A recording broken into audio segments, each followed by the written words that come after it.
A heart without a soul cannot beat. A heart that cannot beat turns to ice. The ice hides what once was until the soul comes calling again to awaken what lies beneath the frost.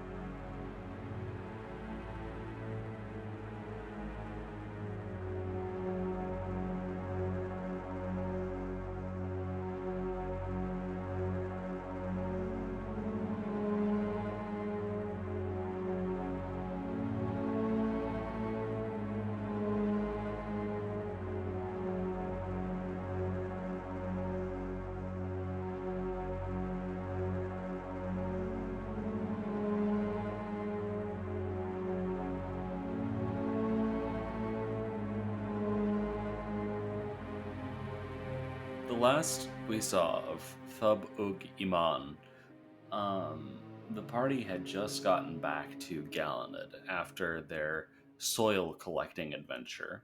Um, and Thub had gone to their room at the inn, and basically that's where we are right now. Is Thub, it's been a very long couple of days. You're tired. You've done a lot of pedaling of the snowmobile. You just had to kill a bunch of cat people. And you're ready for a nap. So, you make your way... ready for a nap. I am pee boy. You make your way over to your bed. You gently prop your sword up against the wall, close enough that you can reach it, and get yourself ready for sleep. As you lie down, close your eyes, you feel something odd. For a moment, it's like an itching sensation. But then the itching goes away and you think you feel something wet. Oh no, I peed myself again. Do you open your eyes? I do open my eyes. Okay. You open your eyes and you're not at the inn anymore. You're looking up at a stone ceiling. The stone ceiling of a cave.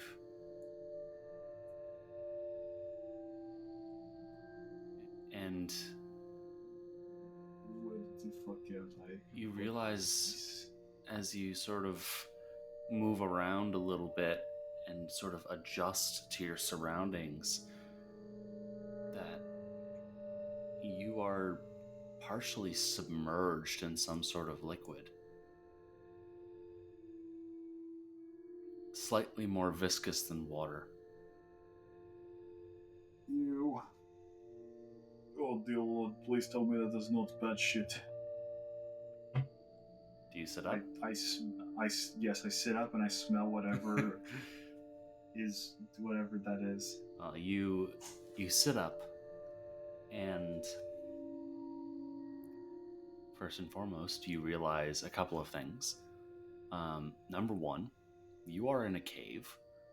Number two, the liquid you're in is sort of goldish orange and is steaming lightly while shimmering from light coming from a nearby crystal built into a sconce.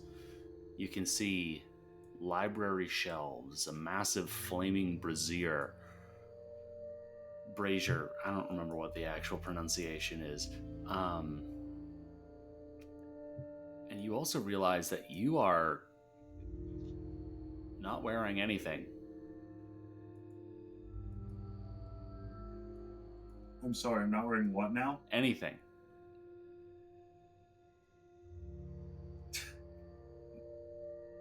And as you Jesus Christ. sort of blink and process your surroundings, you know where you are. You're home. This is your mother's cave. This was your waking day. When you first gained consciousness. Oh dear God, I've been born again. I don't want to do all that shit over again. That was a fucking nightmare the first time. What the fuck? So, as you are sitting in this pool of strangely thick fluid, what do? I get the fuck out of it, and I go, no, this has got to be a dream. I don't want to go through all that bullshit again. Okay, then get yourself out. You're in control of your token. No, I'm not. Yeah, you are. So as you step out of the pool, you see before you Oxfaline's library. At least one of them.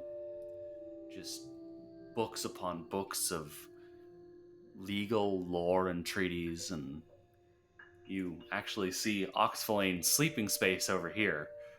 Just a pile of books. However, you don't remember On there ever fire? being one that's on fire. But there is one that is currently on fire, glowing with some sort of strange radiant light and just flipping through the pages on its own. Well, I'm sure that's nothing. And I start going over here and I start flipping through all the rest of the books. Okay. In fact, I look at every book except for that one. Okay. You start going through all the books, and you feel that itching sensation again as you try very hard to figure out what the text on the pages say, but it's as if the letters are all jumbled up. And you can't quite read them. Oh no, I'm illiterate again. I didn't think it would be this hard of a reset. Oh god, I start like frantically looking through all the books. I'm like flipping through them all. They're all the same. Oh no. Regardless of what language they're actually written in, you're not able to read them. They're all jumbled up. Oh boże moi, this is not good. I start flipping through these. And I go, Same deal. Okay, what about this burning one up here? The burning one, you can't get anything out of that because the pages are on fire. What the fuck kind of symbolism is this? However, as you're over there, you do notice the entrance to the cave with light streaming from it, as well as another alcove off to the side here, which, to you, it seems to be almost calling silently. Well, I better answer that call. As you step over to it, you remember this place. This is the armory. You know, it's a very small armory because Oxflame wasn't all about weapons, but there's a chest with, as you open it up, the set of armor that you wore for the majority of your time on Fortoken while you were in Oxflame's service. You also see a rack of spears and swords, and in a glass display case, you see a very familiar sword with a golden blade. Your sword. Your Jian.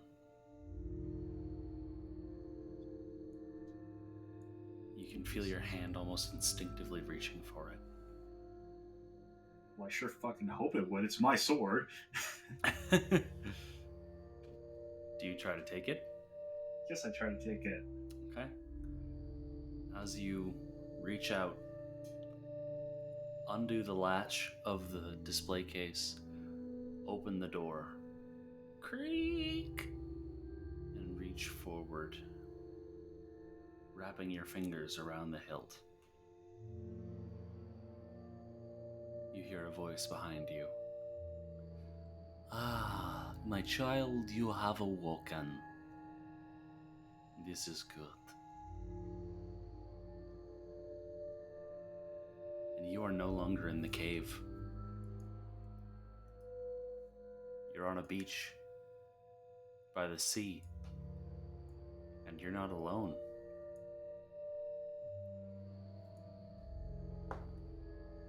Does a 19 hit? It does hit, just barely.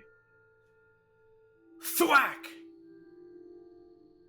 A wooden training sword thwacks against the padded armor you're suddenly wearing.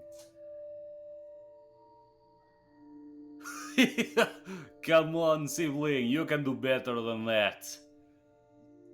You look up and see two figures with you here. One is Cal Kiak Pafras, and the other is your other sibling, Yeth Ash Naskul. The sort of Are these play on words like my name, or are these actually just like normal, no trick words? That's up for you to decide. Cal was always sort of the primary warrior, while Yeth was the sort of paralegal consultant to Oxflame during negotiations and such. And as you breathe in the ocean air, while Cal returns to fighting stance, almost goading you on, Yeth sits in the surf, reading from a very large, ornate tome. And you realize you remember this day. This was your first proper day of training. As Cal twirls their practice blade in hand. Good catch. Come on, sibling, come on! Hit me! Well, you're just as much of a dick as I remember. I say, right before I take a swing at him. Alright, go ahead and roll the hit. Despite your lack of one, you are still a dick.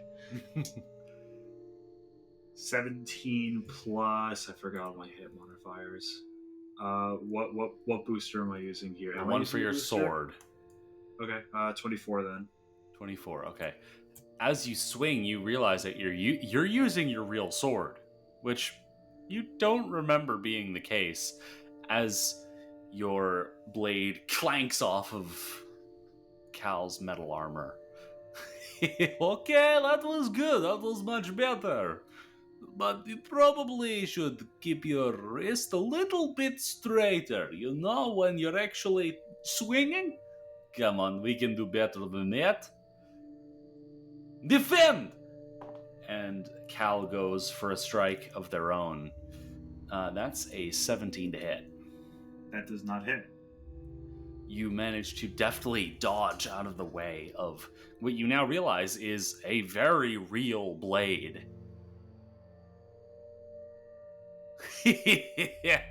Very good, very good. All right. Come on. You can do better. Take me down. Roll initiative.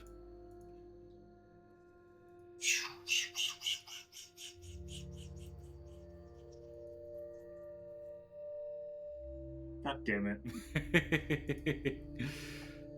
So, Cal is up first, but Cal is actively goading you on and is going to let you go first.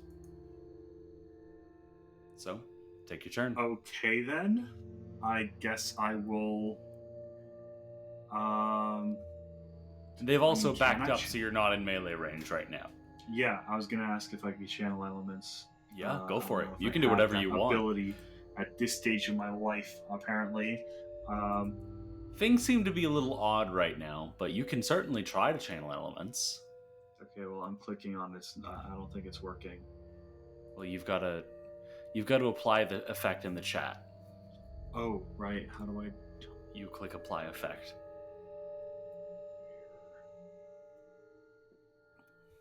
As we've discovered with Rachel, kineticist is very much the click all of the buttons class. It just, yeah, it just. I don't know why, but all of them, like all of the applied effect prompts, just jumped in at the same time, despite it saying that they did not. So fantastic. We love this. As part of your channeling elements, you can make a kinetic, or you can make an elemental blast if you wish. So, would you like to do that? I will do that. All right, make a one action elemental blast. Which element are you using? To blast. I will use fuego. All right. I'm assuming ranged. Yes, ranged. So go ahead and roll the hit. That is a 23 to hit. 23 to hit. Okay, go ahead and roll damage. Okay. What am I using for this? 1d6. Okay. 5 points of damage. 5 points of damage. You channel elements and send forth this gout of flame, which just slams into Cal, and the itching returns for just a moment as you could swear you hear a scream of agony. A very real scream of agony. But as the flames dissipate, you can see Cal standing there just laughing. Yeah. All right, Krokach, you are doing well. Better than I expected. This is very interesting.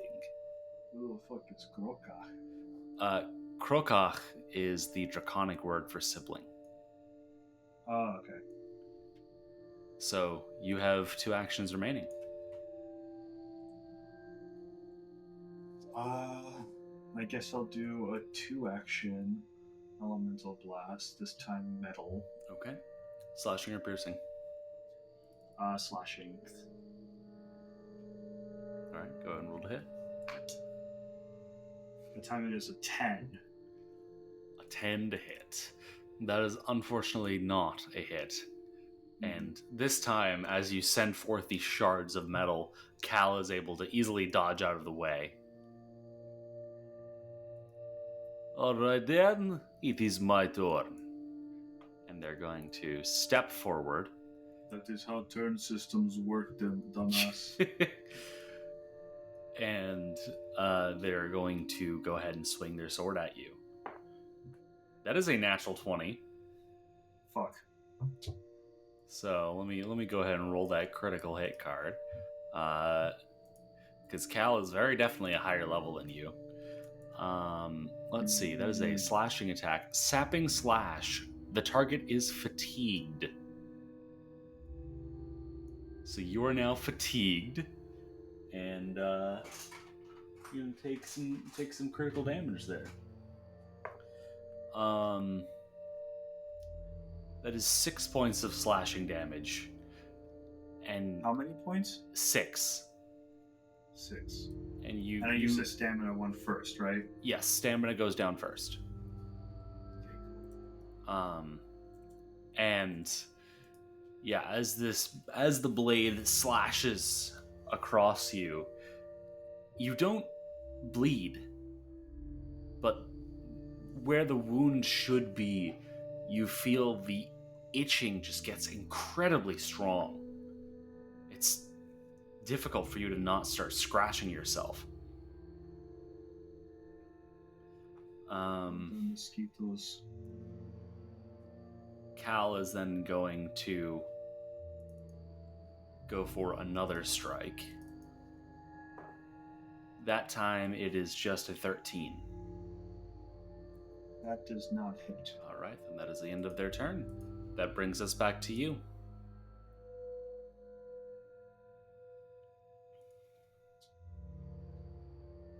What would you like to do?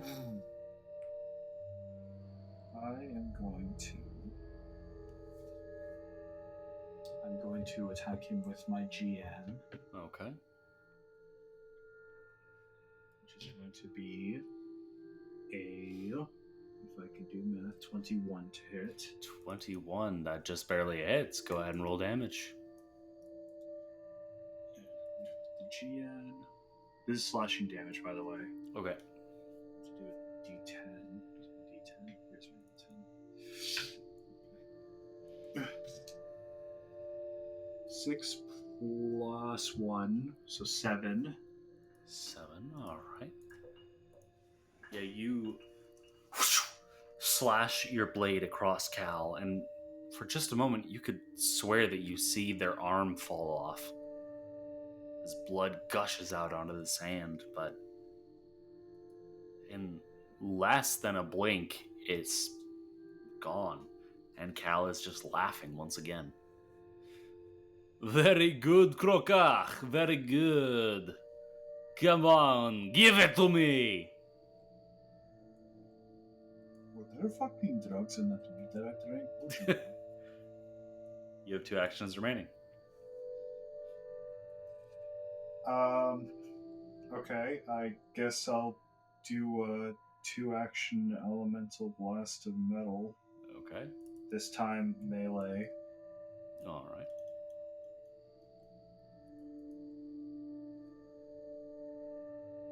Okay, so just 4. Roll. 22 this time. 22, that is a success. Go ahead and roll damage. And is this slashing or piercing? It's just slashing. Slashing, okay. Okay, it's 1d8 plus 4. Jesus Christ, I forget how much damage this thing does. 4 plus 4, 8. 8. All right. Yeah, very good, very good. My turn again. And Cal is going to go for their own strikes. That one is a 16. No go. Okay. The next one is a 27. Fuck me, I guess. Okay. So that is 8 points of slashing damage. And they are going to attempt to trip you. So that is going to be against your reflex DC a 14. Reflex DC is reflex modifier plus 10, right? Correct. So that fails. All right then. Cal attempts to sweep under your leg with their tail, but you deftly hop over it. Cal chuckles again, spins their sword in their hand, and sheaths it. Very good, very good. All right, you are picking this up quickly. I am very impressed. Puts a hand on your shoulder. I think we are going to do great things together, Thub. Very great things. And as they start leading you down the beach, you remember the rest of this day. You didn't just learn to fight. This was the day that Yeth started teaching you to cook. This was a very important day in your life. It was. It very much was a very important day of my life. You will be covering in Jacob's cooking show. You will Tune in every month. You will never forget the first dish that you learned or tried to learn, which actually took you a little bit to really perfect. A dish called grorsk, which is, it's like these little pieces of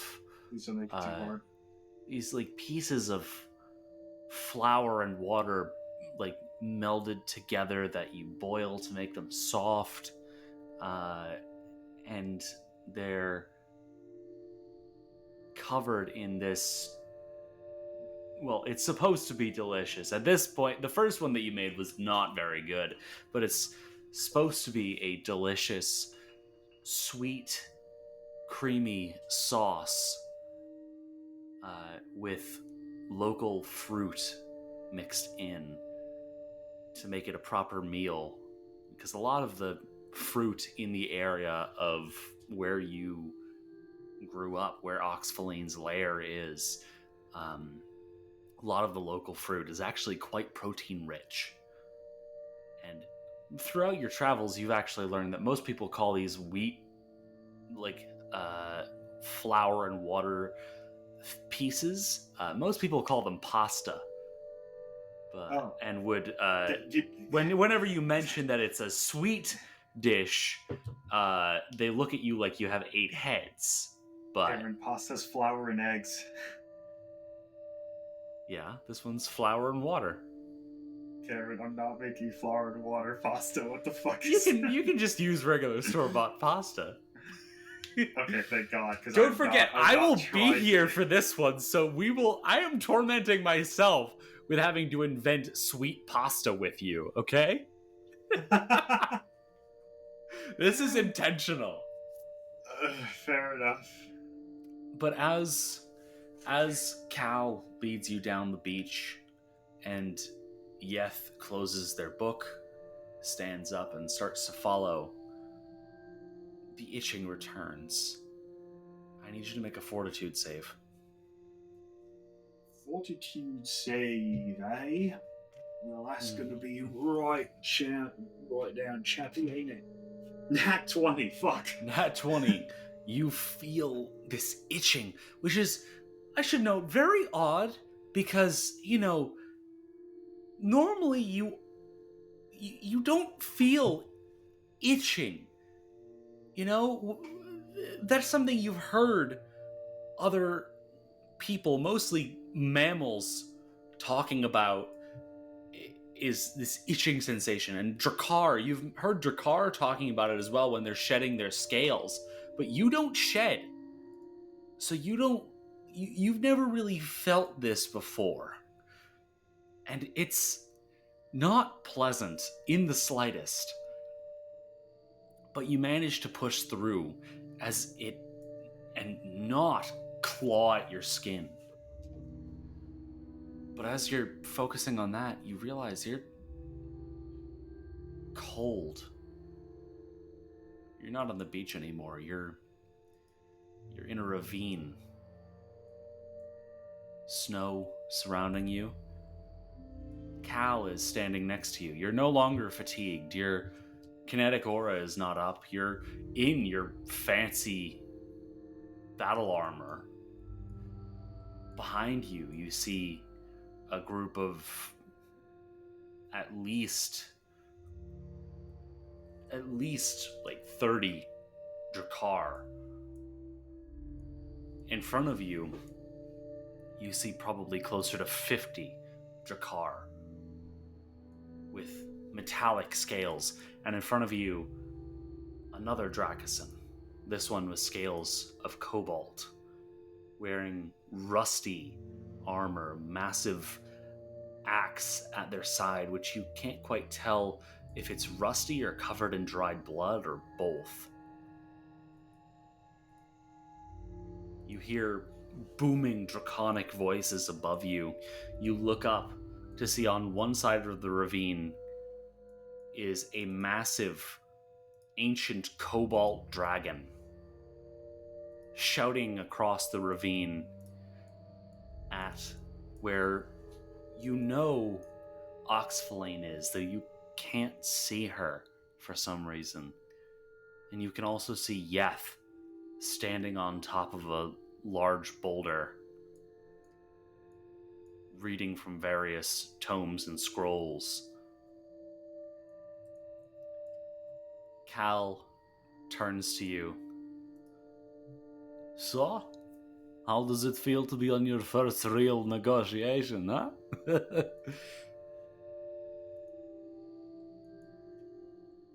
I'll tell you what this ends. Do not be nervous, Krokach. It is alright. I've been through so many of these, and they rarely ever go south. Well, if you say so. Yeah, we might as well be social, yes? Might as well. Alright, let's go speak to our quote-unquote enemy, opposition, whatever the word is. I should also note that this entire time you realize that somehow all of the speech from Cal has been in Draconic. But, you know, you're so used to speaking Common that you just kind of forgot. So, before you even can really realize it, you and Cal are right in front of this Cobalt Dracosan. Cal steps closer and begins speaking with this very tall, imposing figure. I should note that you are like 6'8". Cal is closer to 6'11". This Cobalt Dracosan is like 7'4". Very tall and imposing. And while muscular, you can also see through open areas of their armor. You can see their ribs. They're clearly not well fed.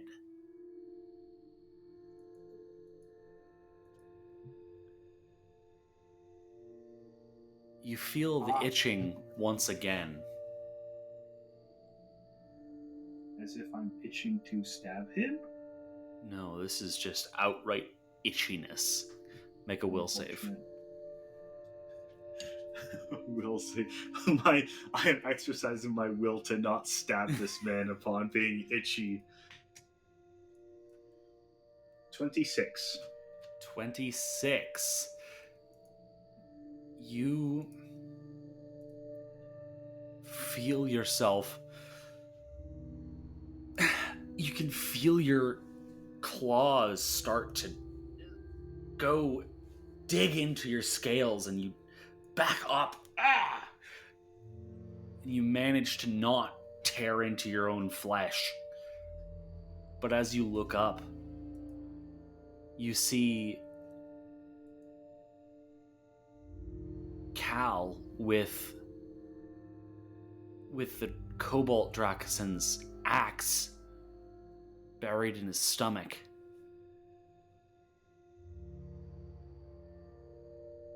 You look around and notice that the Drakkar are all fighting. There's a volley of arrows flying over your head. Oxflane and the Cobalt Dragon have leapt at each other across the ravine, teeth bared.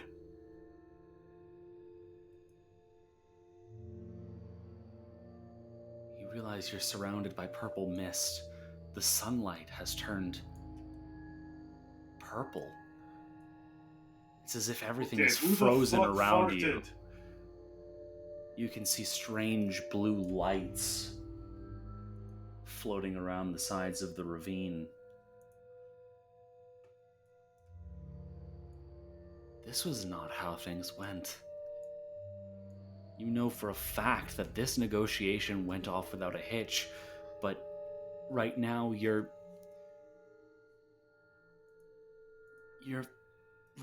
it's as if you're remembering your fears surrounding this event.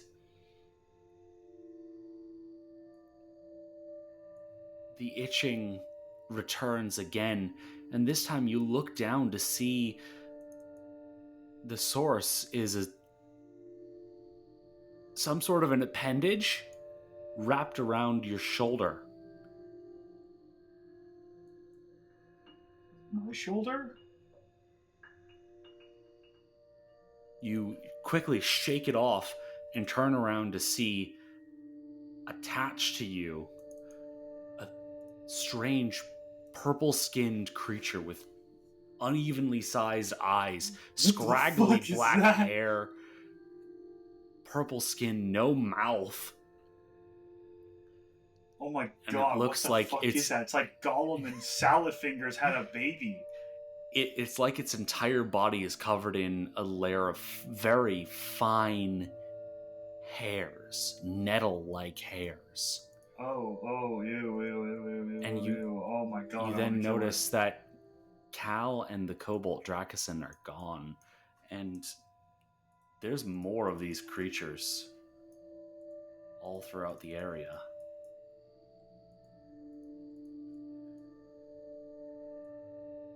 What do you do?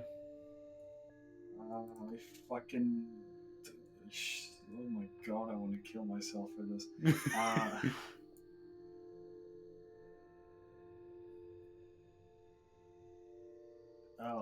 What the fuck are you?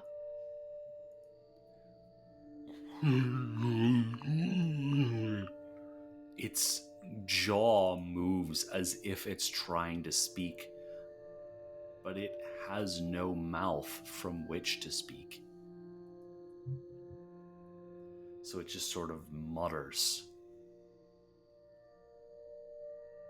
Do you want me to put you out of your misery?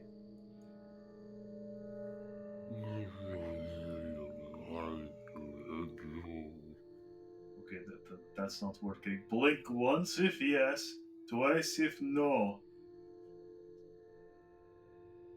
The creature reaches out one of its arms. You think it's an arm, No, don't do that. Blink, or don't blink. And it reaches out as though it's trying to touch you. No, stop. I take my sword. I kind of like whack its hand away. Like I don't swipe at it. I don't strike it. I just like kind of whack it. No, stop. Okay. The creature puts its foot back down and sort of takes a step back. You can see it sort of tense up. Okay,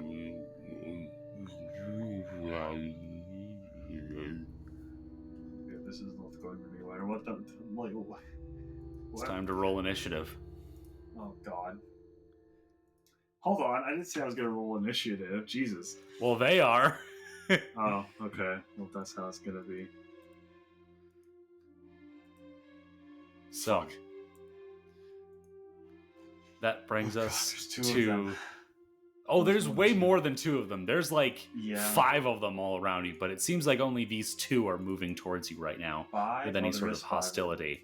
So, the one right next to you is going to start out by trying to kick, punch, you're not really sure, but it's going to try to hit you with one of its limbs.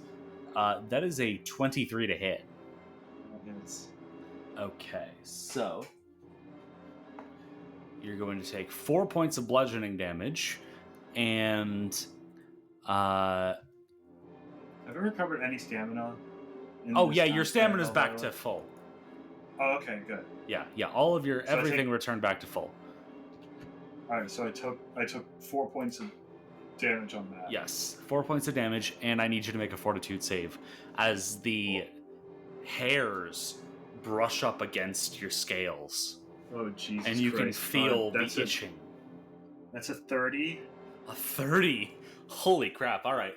I have a high fortitude booster.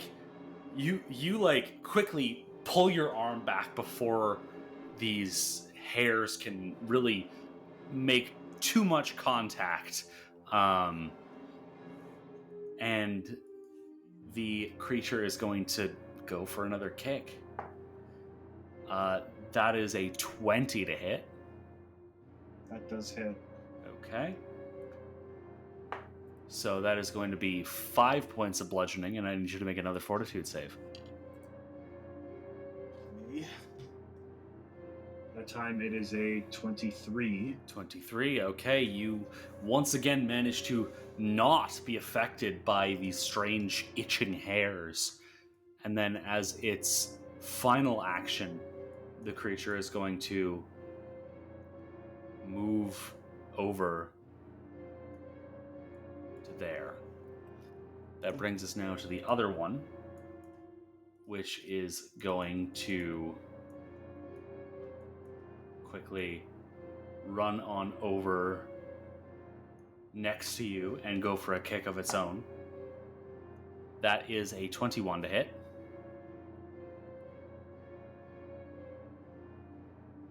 The 21 to hit does hit. Yes. Okay. That is 5 points of bludgeoning damage, and I need you to make a fortitude save. Jesus, I'm losing stamina fast. Make a fortitude save. That is a 25. A 25. Okay. That is a success. You managed to not be affected by the itching. And the creature is then going to scamper over to there. That brings us to you. Okay, so first things first, I'm going to channel elements. Would you like to make your free elemental blast? Yes. Alright, it has to be a one-action elemental blast. Okay. So go ahead and make I'm that. going to direct it at this guy. Alright, fire or metal? It'll be metal, Alright. please. Slashing or piercing? See something. Piercing, why not? Piercing. Okay. A nat 20. Nat 20, hell yeah. Let me roll you that critical hit card. Oh, Jesus. And you said that was slashing, so gut slash. The target takes 1d4 bleed. Any creature that swallows that was piercing, whole. I said. Oh, piercing, sorry. Yeah. In that case, deep hurting. Crit effect, the target is fatigued. So, I'm trying to remember, why does it specify crit effect? That's weird. Excuse me. Okay, so target is fatigued. Lovely. And go ahead and roll critical damage. Okay, so am I doing critical damage? Yes. Okay, cool. You cut out like the second that you said critical, so yeah. Okay, so critical damage is 1d8 plus 1 times 2. Okay, so. No, you did range, so it's 2 times 1d8. Oh, 2 times 1d8. Okay, well, either way, that is 14. 14 points of piercing damage. All right. Oh, sorry, hold on. And then I need to restore. There we go. So the metal slices through its strange, almost paper-like skin. It doesn't bleed, oddly enough. But you watch as a few of your metallic bolts that you fire out just kind of almost glance off. You have 2 actions remaining. That's pretty fucked up. Next I'm going to... Range on on metal elemental blast is 25, right? I don't know. What does it say on your sheet? If you hover over the little fireball icon next to the ranged attack modifier. Oh, it's 30 feet, Jesus. Okay, well, yeah, I'm gonna do a 2 action elemental blast against this guy down here. This time I'm gonna do slashing.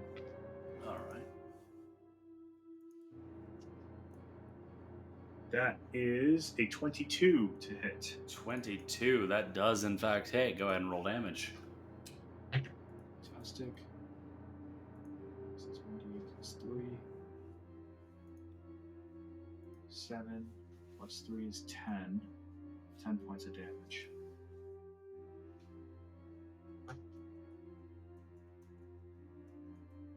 Hello? Hello? Yes, 10 points of 10 damage. points. Sorry. Yeah. All right. Yeah, once again, it seems like some of your bolts are just bouncing off, but they're definitely doing damage.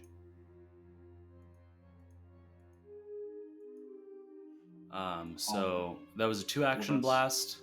Yeah, so I'm out of actions.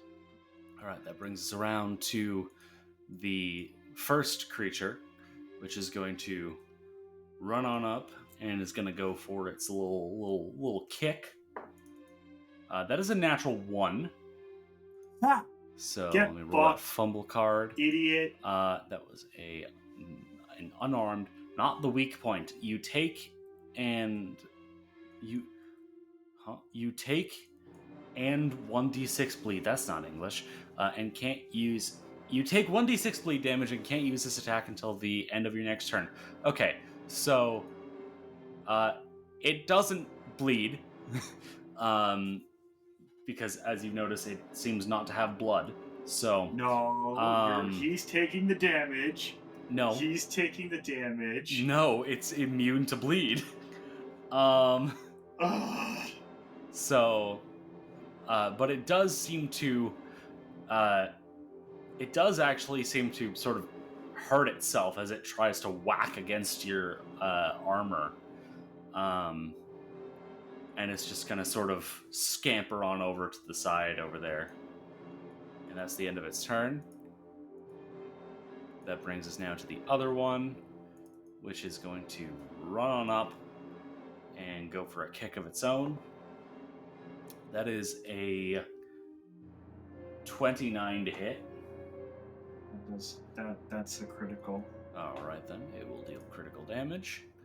So that is going to be 10 points of bludgeoning, and I need you to make a fortitude save. Okay. 26. 26, you say? That is indeed a success. So you are not affected by whatever this is. And it is then going to go for another kick. That is a 21 to hit. That hits. Okay. So that is going to be 7 points of bludgeoning damage, and I need you to make another fortitude save. Okay, 1 second. So now I'm actually taking damage. Fuck. Fortitude save, huh? Nat 20 again. What the fuck? Nat 20. Hell yeah, man. All right. You managed to once again, redirect the blow to, it definitely still hurts, but you get it to hit your armor and not touch you with its weird little hairs. All right, that is the end of its turn. That brings us to your turn. Okay, so first things first is I'm going to look at this thing dead in the eyes and go, "You fucked up," as I do a 2-action. Wait, hold on. Let me see something. Oh, here we go. Yeah. I'm doing a Geon Strike. Okay. Go ahead and roll to hit. That is a 24 to hit. 24 does hit. Go ahead and do damage.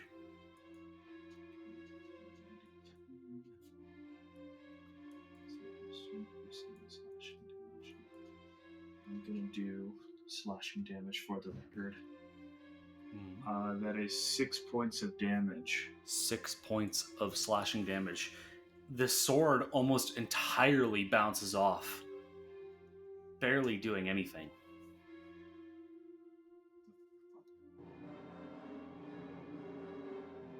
It seems as though your physical attacks are not doing a whole lot against these creatures' skins.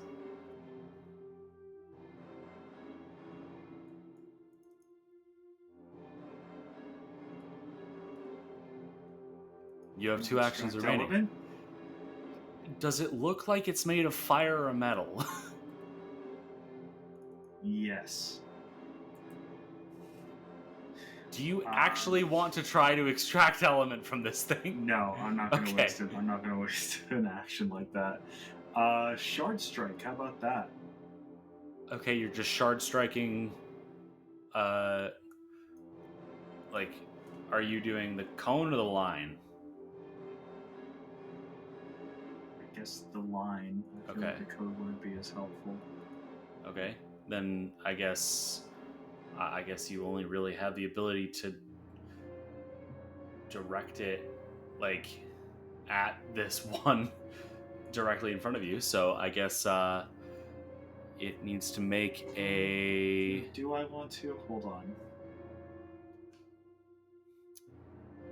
Maybe I'm gonna go. Maybe I'm just gonna go with a 2-action elemental blast. Okay. Hello. I said okay. Okay, cool. You cut out.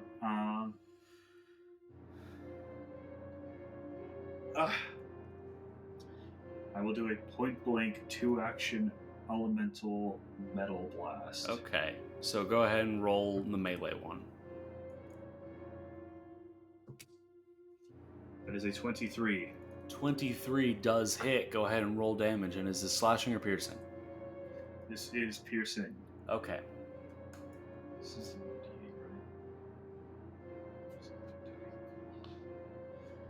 right? 5 plus 4. That is 9 points of damage. 9 points of damage. Once again, it appears that your attack does not seem to manage to penetrate the skin as much as you'd like. But at this point, you've made a big enough... You've made enough wounds that you can sort of, like, actually see sort of through this creature almost all the way through to the other side. It does not appear to have any sort of internal organs. It seems almost hollow.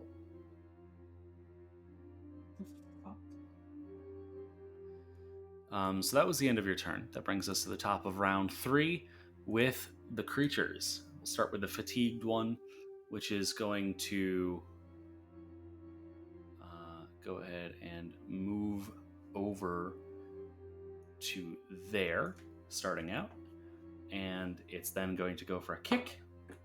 That is a natural 20, but it is lower level than you, so it will not get a crit card. It will just get critical damage. So that is going to be 16 points of bludgeoning damage. And I need you to make a fortitude save. 16 points. Okay, shit. I am mortal. Yeah. Jesus. You said I need to make a fortitude save. Yes. 21. 21. All right. You once again managed to not be affected by the hairs. So I'm going to say this is one of those. I feel like this is one of those battles I'm supposed to lose. You know what I'm talking about? Believe what you'd like. The creature is then going to take a step to the side to make you be in flanking. So you are now flanked. The other creature is then going to go for a kick of its own. That one is a 12 to hit. Does not go. Okay. So I'm going to go for another one. That is a 15. Does not hit. Okay, one more. That is a 4. Definitely does not hit. Okay, and that is the end of his turn. That brings us to you. Okay, what am I doing?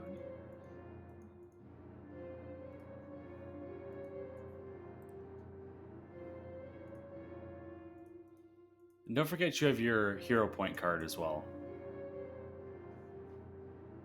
A hero point card? Yeah, you have your hero point in your card. I don't know what your card is, but you can choose to use that if you think it would be helpful. But where's my card? It's where it always is, in your little deck. But nobody ever uses their actual cards. So you can also just, use a hero point for its normal purpose of re-rolling a roll.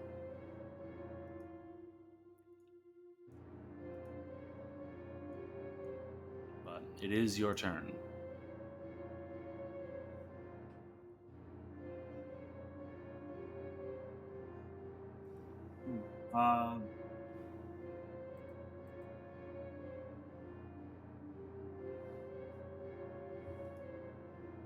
Shit, I don't know.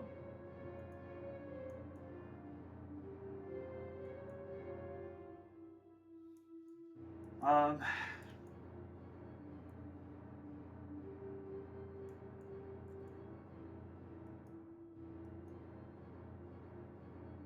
mean, if there's no exit, there's nothing. What's this essence stone? Essence stone? What essence stone? Oh, in your inventory? That is something that you have yet to attach to your anything. Those are concentrated magic stones that you can attach to items and will give you random effects. Okay, you got that back in Yulwog in the mines before you found the Soul of Frost. Ah, interesting. I also have lavender soap. You do have lavender soap. What are the odds that I throw the lavender soap at one of these guys? Honestly, that's probably my best bet right now. Maybe the soap will get in their eyes and fuck them up.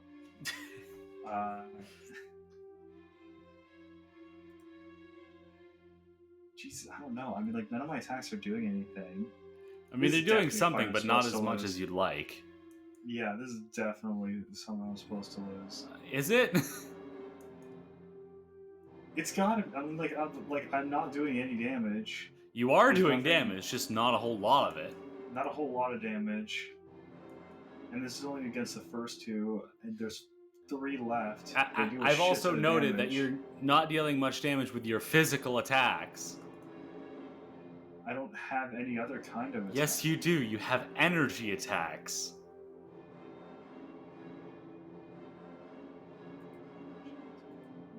Physical damage is things like bludgeoning, piercing, slashing.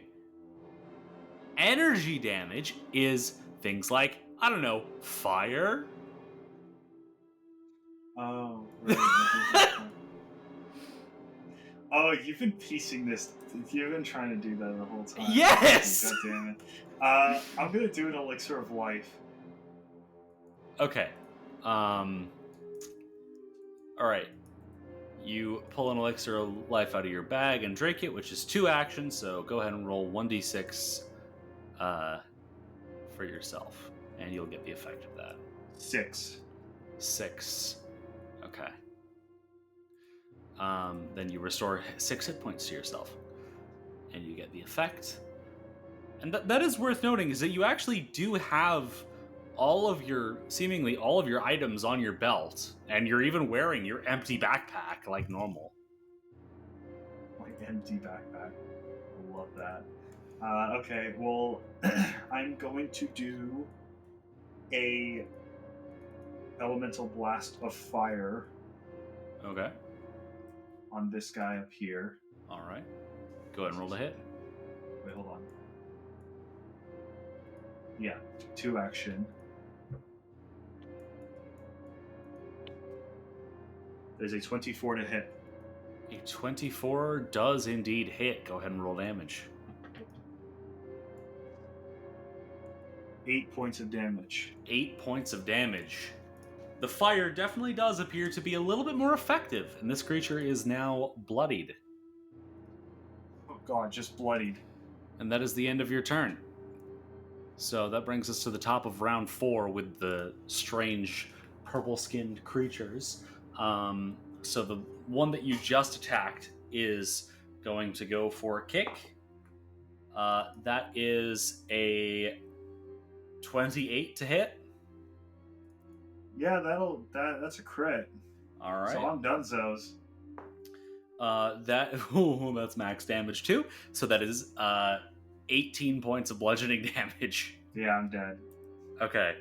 So as the creature just whacks you right in the head, Thub, you feel your head start to spin as it's not just your head, you are actually spinning in place right now as you fall backwards onto the ground, but you're not unconscious for some reason, which is very odd as the creatures just sort of stand over you and start just pressing their hairs into your flesh, and you realize that these tiny little hairs are like tiny needles that are injecting this weird itching venom into you.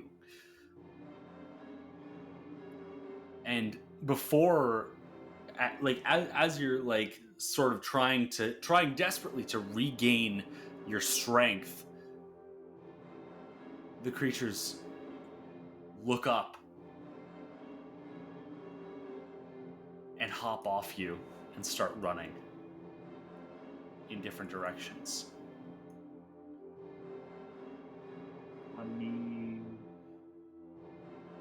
You're not in the ravine anymore.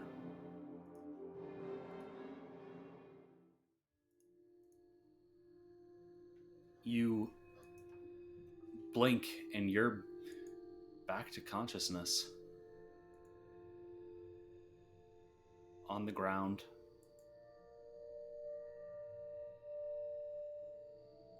Back to full hit points and everything. The sun beams down onto your face.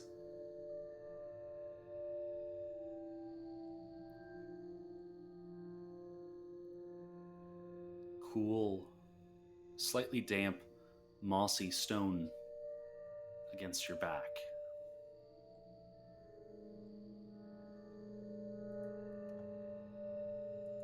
Do you wish to stand up? Yes. Okay. You stand up and see before you the glorious form of your mother. Gleaming topaz scales with bits of blue shining through from her flesh underneath. The one-winged oxphalane stands upon a mossy cliffside. Oh god, I know where this is going. Ah, my child. Good. You have arrived.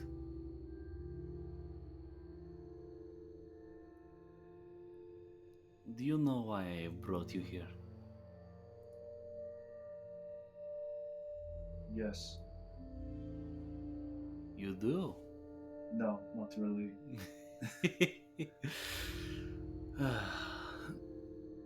She takes a step towards you off the cliff. This is a very special place, Thub. A very special place to me and all balanced dragons like myself.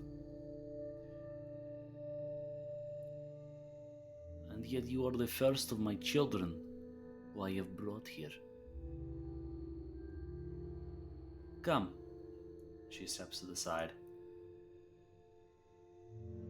Step closer.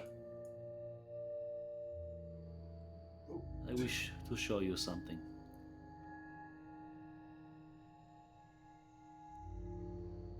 You then? And she gestures towards the crystals that you can see are seemingly growing out of the stone of this cliff. You can see they're of all different colors and hues. Amethyst, ruby, emerald, sapphire, topaz, obsidian, moonstone, opal, tourmaline, all the different shades of balance dragons. The sun shines into them, and you see that they glow. You're not entirely sure if the glow is from the sun or from some sort of power within.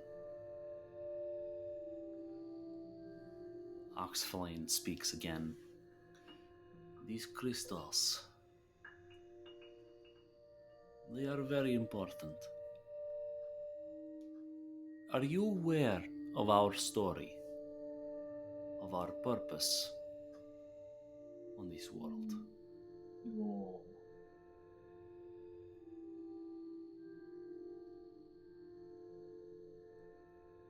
That was not a rhetorical question. No, I said no. I Did you did not not hear me? you. I know you're getting old and everything, but maybe you should get your ears checked. Old. I am only 3 million years old. Come on. That's getting there, you know. It's getting there. You fool. You are no spring chicken yourself. What are you nowadays? Time passes so quickly. You must be you must be at least 200 by now. About that, yes. Anyways, we are originally from a different world. A place called Epistas, where 3 powerful beings were in control of everything. And of these powerful beings, 2 were constantly butting heads with each other, the embodiment of order and chaos respectively. But the one in the middle, who always was doing their best to prevent their conflict, to find their middle ground, was balance. That was Silkamek, our creator. While the other dragons were born, we were created, not entirely dissimilarly to how I created you. And these, she gestures to the crystals, these are how we ended up here. When the Great Migration began from Epistas to Imillon, Silkamek sent these ahead. And from these crystals, we grew. The dragons of balance. To prepare this world for the existence of dragons and to create the rules by which all dragons must follow to make sure that this world does not end up the way our ancestral home is.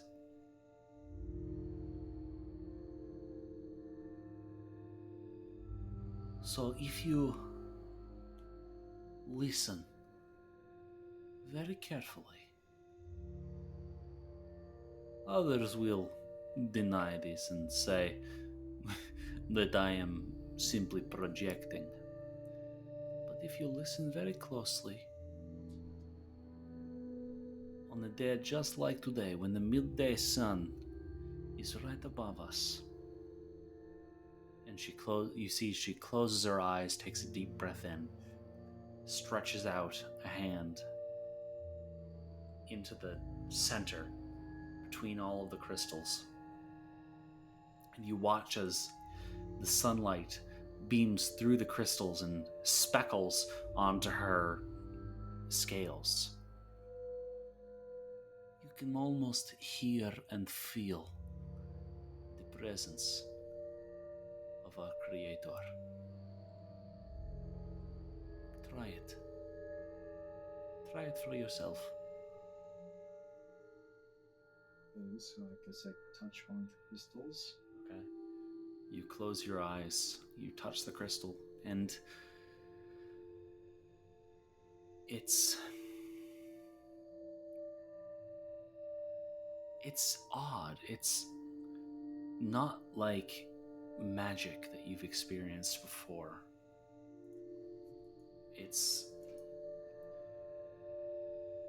But there's definitely a feeling, a calm that washes over you for even just a moment.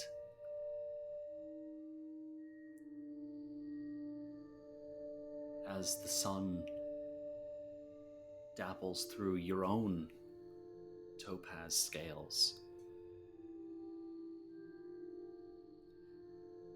you almost forget everything that's been happening to you and everything that has happened to you over the past several decades. You just feel at peace.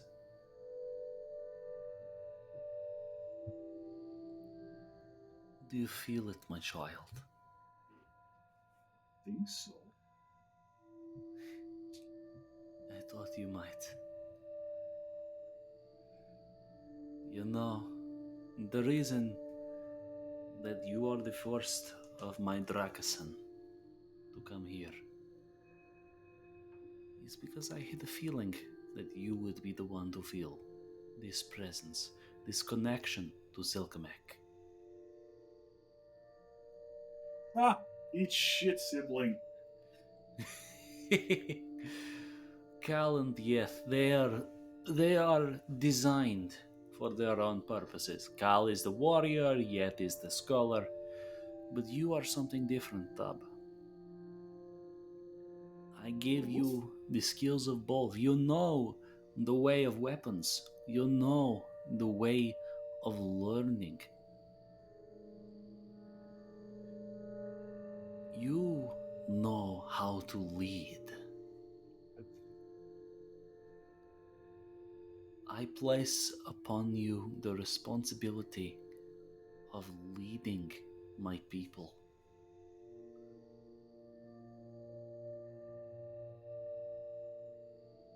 You can take them through the hardships of life better than I have the ability or than your siblings ever could.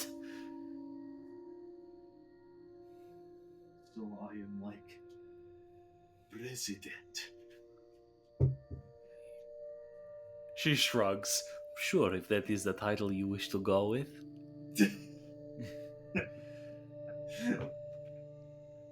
She pulls you back sort of closer.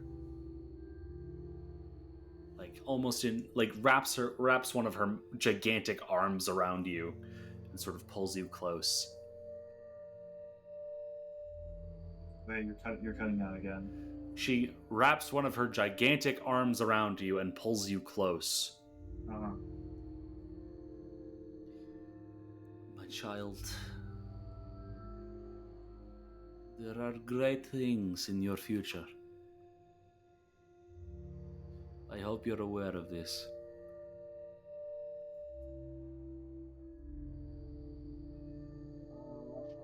No. Sure. Go on, and she releases you. Go on. Go.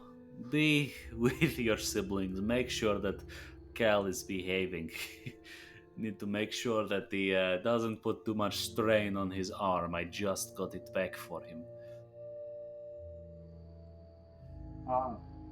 That.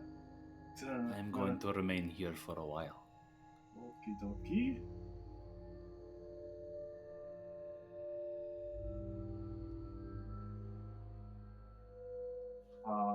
I guess I will go in.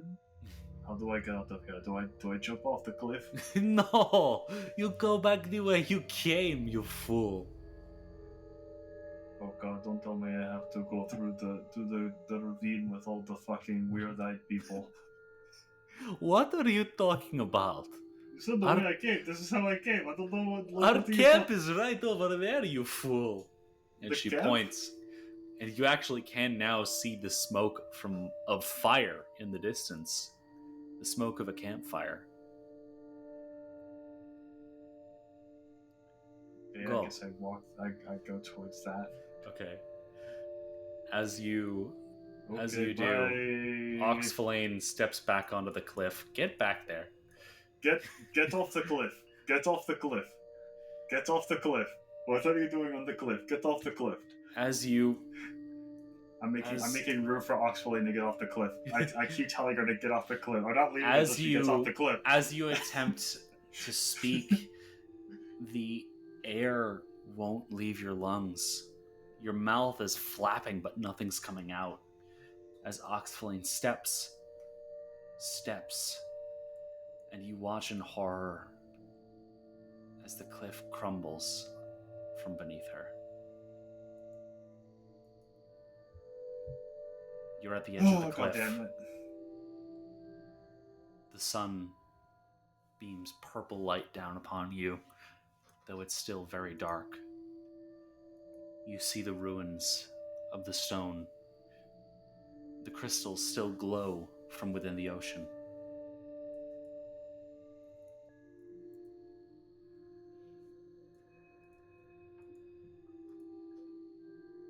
I'm going to fucking kill Silkanek for this. Is that really what you wish to do, my friend? Yes.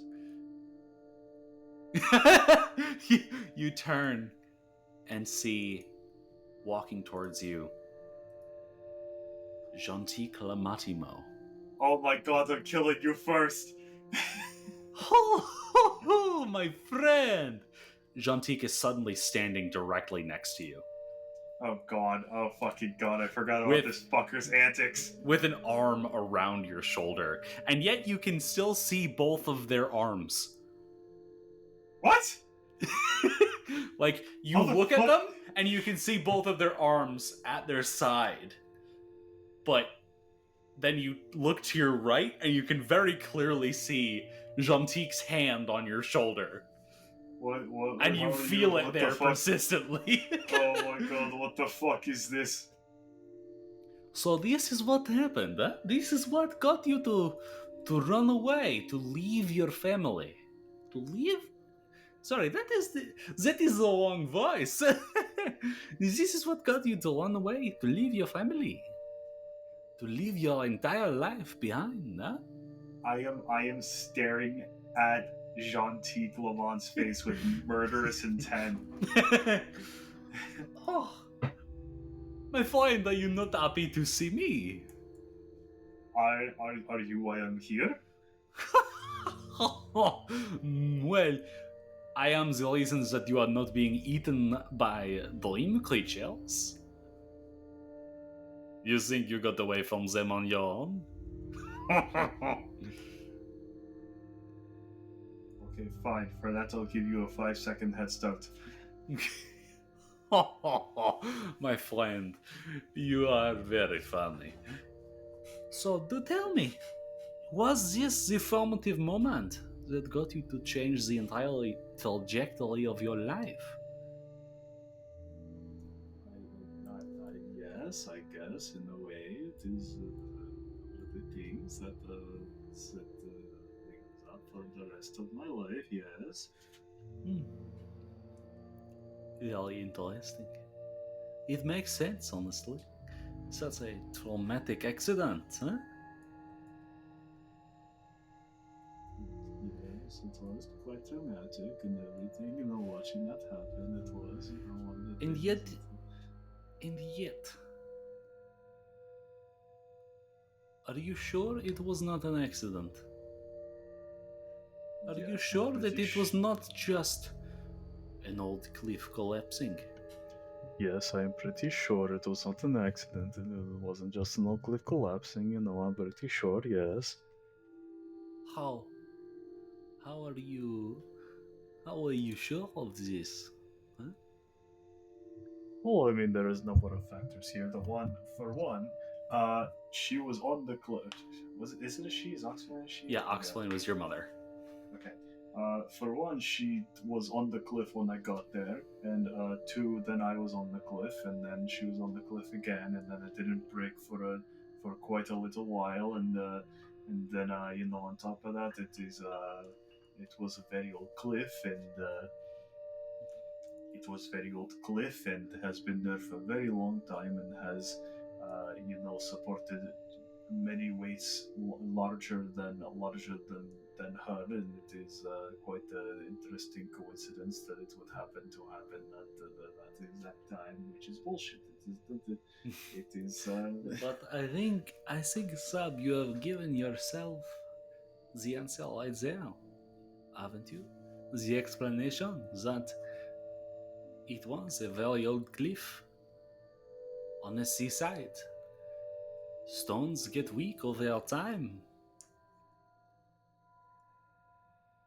And I do believe that you are significantly less heavy than a multi-million-year-old dragon. Correct me if I'm wrong, of course.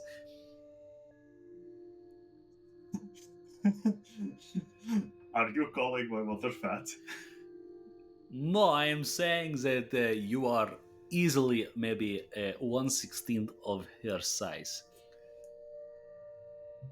It is Yes, a maybe. simple observational fact. But the purpose is not that. The purpose that I'm trying to say is, are you sure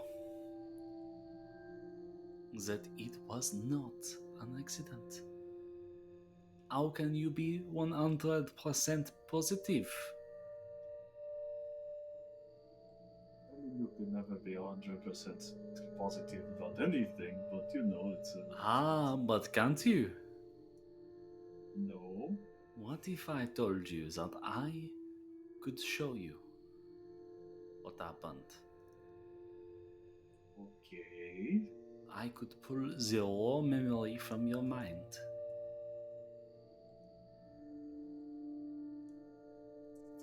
Okay.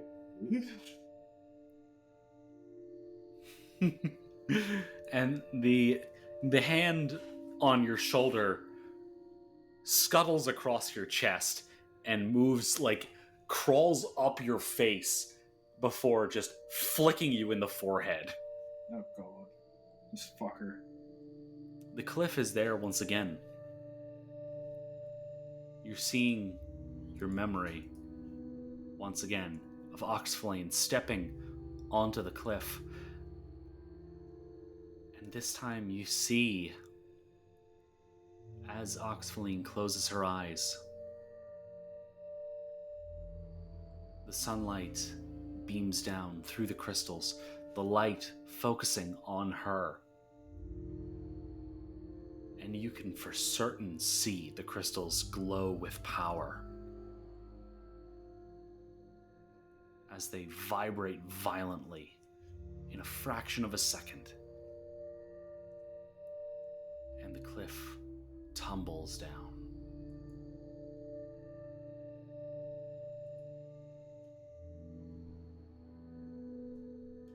The fuck was that? That was what really happened. That But, was like- the raw, unfiltered memory from your mind. But, like, what was that? The crystal, they vibrated and then the cliff fall, and like, why do the... Wait, that make less sense, because the crystals were there just as long as the cliff, but But they the didn't... crystals were from... And Jantique gestures at you. The crystals were not from me, they were there before I was. No, they were not from you. Sab, my goodness, man, you are dense. The crystals, where are they from? These are the crystals that the dragons of balance were born from. And where are the dragons of balance from? Silkamek? Yes. You have now seen the confirmation of what truly happened, huh? The crystals, which are a focus for Silkemek's power, were the tool of Oxalane's destruction, not the cliff itself.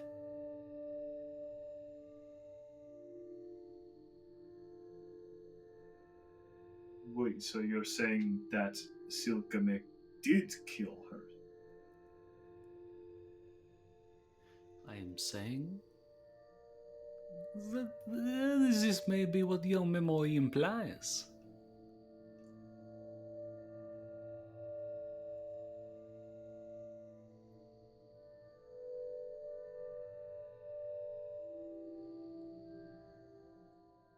So, What? So, so the crystals are a focus of Silkamek's power, and one day crystals vibrate violently. Again, the crystals that are a focus for Silkamek's power. Crystals vibrate, cliff falls, so Silkamek did destroy the cliff. it is how it seems, eh? Yes, that is how it seems. What if I told you that I could get you the thing you wanted most? What is the thing that I want the most? I could get you Silkemek.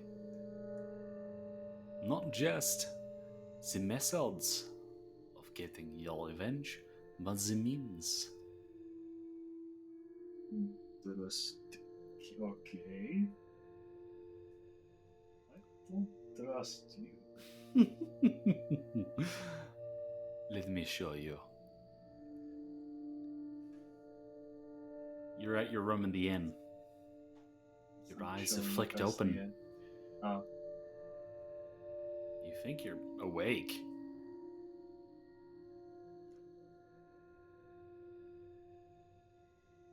I do like the whole like pat myself all over all over to see if I'm like injured anywhere. You don't feel any injuries. You seem just the same as you were when you went to sleep.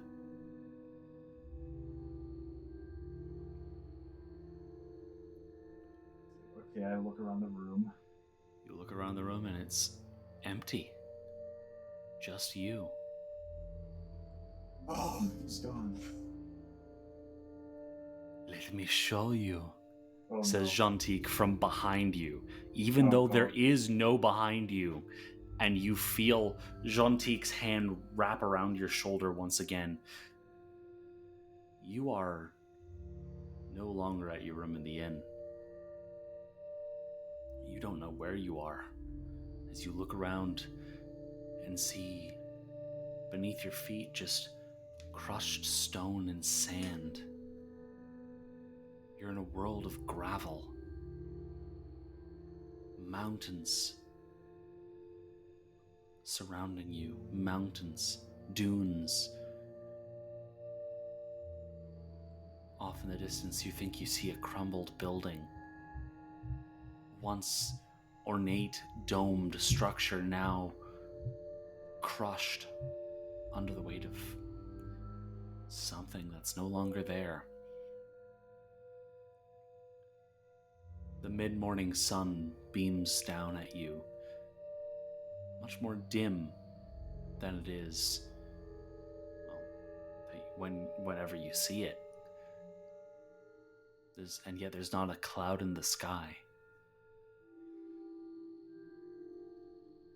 You hear a deafening roar, shaking the ground beneath your feet, shaking the air around you. Your bones start to vibrate. Your teeth clatter together to the point where you're almost worried they're going to break as a massive form flies just above you. No, not just above you. It's just that large of a shape as you look up to see the form of a dragon, metallic scales, glittering in the sunlight. And you see its destination as you hear another roar. Coming from the distance, you see another dragon of equal size, this one with shimmering scales changing through all colors of the rainbow and beyond. As the two dragons clash in the air, you realize they must be the size of continents. And they are directly above you.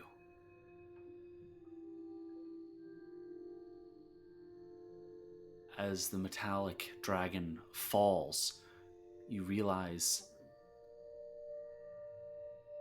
these must be Baltramach, the draconic deity of order, and Karalad, the draconic deity of chaos, clashing, as they always have, on the now deserted world of Epistas.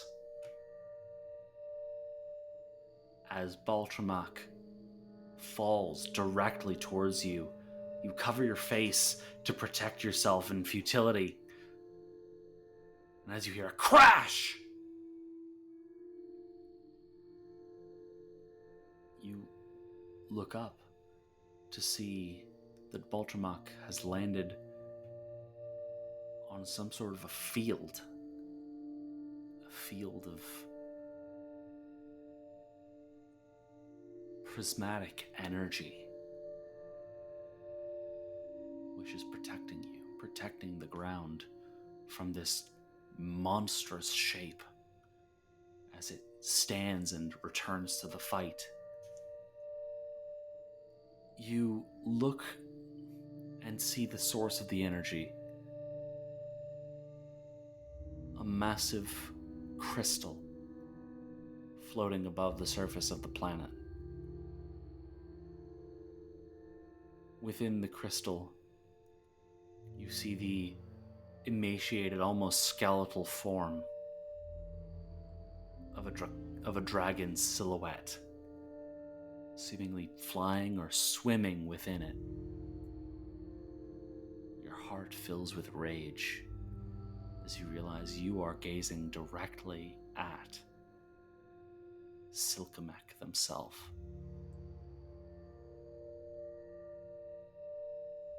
You see, I can give this to you. I can bring you ill. What is the catch? As he steps in front of you. I can bring you here to Epistas. And he gestures to your hand. You look down at your hand to see that it is glowing with fire of a great white heat.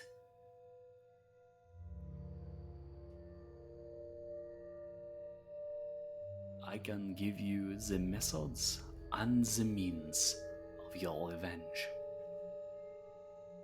What is the catch? What is the catch? There is no catch.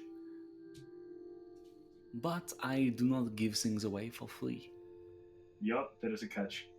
Not a catch so much as I am asking to make a deal.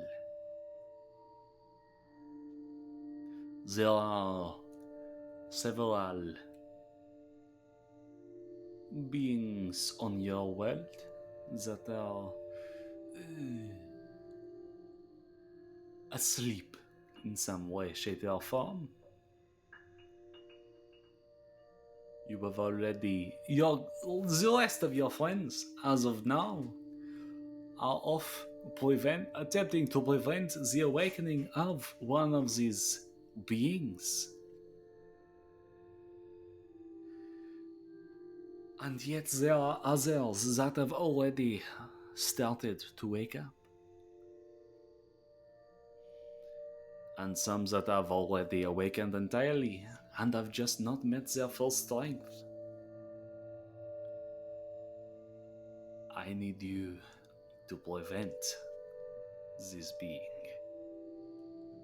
from reaching its full strength. And my friends are trying to do this as well? Oh no, they are preventing one from awakening. You must deal with one that is already awake. The creature that your friend Sicket has dubbed as Cranberry. You cannot allow it to return to its source of power. You cannot allow it to unlock its potential.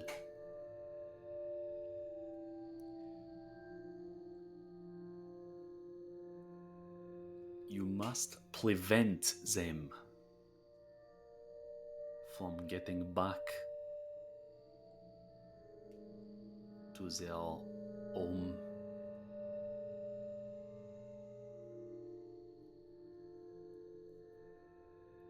You do this, and I give you Silkemek.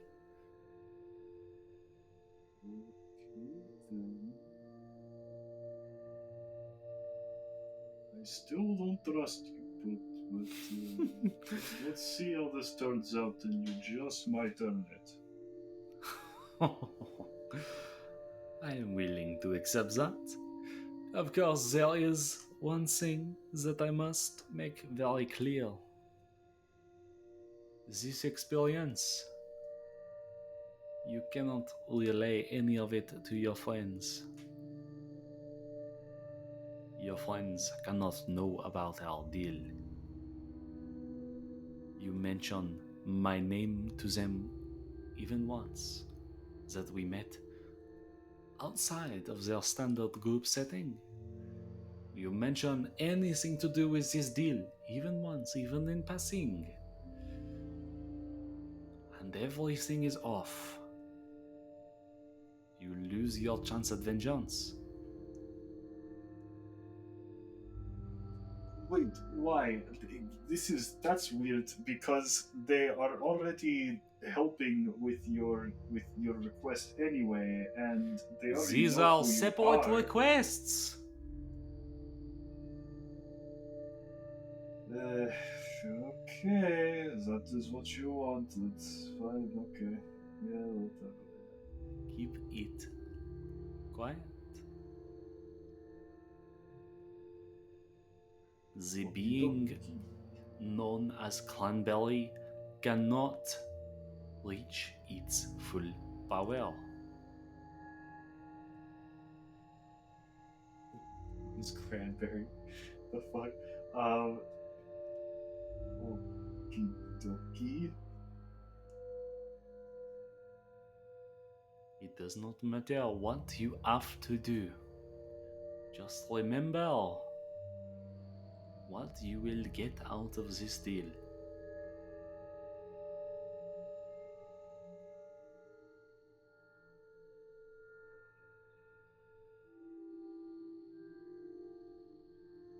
And you're back in the inn. Gentique is gone. Wait, so let me get this straight. So everybody is trying. Everybody is trying to keep a creature. Everybody is trying to keep some kind of creature. What was the creature again? It wasn't cranberry. It was another Gentique thing. didn't say. Gentique just said there are beings that your friends are already trying to keep from waking up. Okay, and I'm trying to stop one that has already been awoken, or that has already awoken. According to Gentique, Cranberry is one of these creatures that has already awoken and is attempting to reach its full power. Cranberry is not Colby's character. He is Colby's Thicket is Colby's character, but yeah, Cranberry is like the fire being that comes out of him, right? Yes. Okay. So you have to prevent Cranberry from reaching its full power, no matter what that means. And Gentique has said that you cannot you cannot tell any of your party members any of this. That's so odd. Okay, but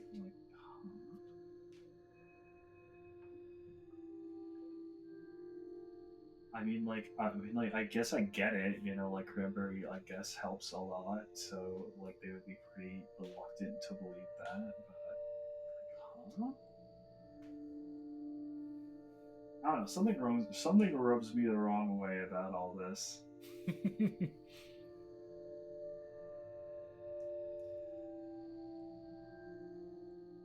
Something rubs me the wrong way about all of this. Something always rubs me the wrong way about Jean-Luc. Thub, as you think about this, you realize you've probably been asleep for a while. It's probably around time to get up. Okay, I guess I will be waking up then. You roll out of bed, grab your sword, and begin to strap it to your belt. You're not at the inn anymore.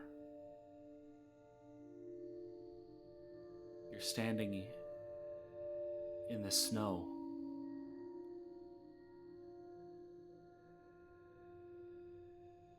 You're standing Wait, so why can't... outside of a cave, the mouth of a cave. And from within the cave, you can hear the oh so familiar sound of Wyatt swearing at your friends. Oh boy.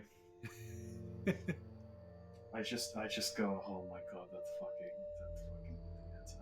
I say under my breath as I walk into the cave. Alright, and that is where we're gonna leave this off. Well, that was interesting. So wait, let me get something straight here. So I can't even mention Jean-Luc's name like at all in passing, or like just like in relation to this experience. In relation to this experience, like you can't mention that you had this meeting with Gentique. Right, Gentique, not Jean-Luc. I keep calling him Jean-Luc. Yes, it is Captain Jean-Luc Picard of the Starship Enterprise. Yeah, I don't know why I keep saying Jean-Luc. I'm literally gonna put in his name, Gentique. Gentique le Matimo.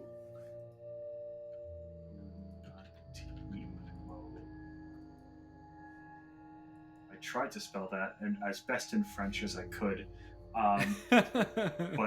but since it is French, the fucking hold on, note I'll try to spell correct me. I'll spell it correctly. The note still try to spell correct me because it is. Oh, okay, there you go. You spelled Gentil correctly. Matimo, I also spelled correctly phonetically because French is so dumb when it comes to phonetic spelling. Oh my god. But yeah, you can't mention that you had any sort of dealing with Gentique. Interesting. So everyone is helping to keep these creatures dormant, and I have to keep a creature who happens to be a party member under control. What is it with my quests and having to do stuff like behind my party members' backs? That also has to do with one of the party members. I mean, Remy never had to do anything behind anyone's back. You just chose to do that.